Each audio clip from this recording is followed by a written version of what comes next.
অনেক হোক, আমার ভাষা নাই।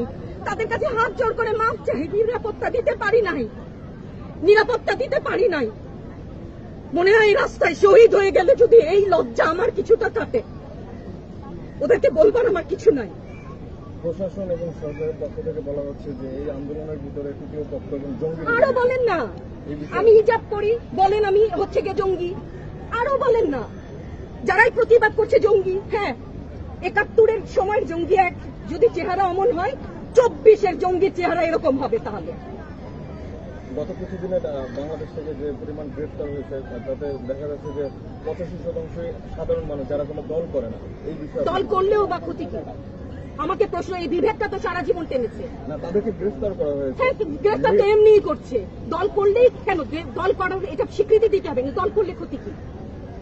অধিকারই তো চাচ্ছি, সাধারণ মানুষের অধিকার চাচ্ছি, ক্ষতি কি?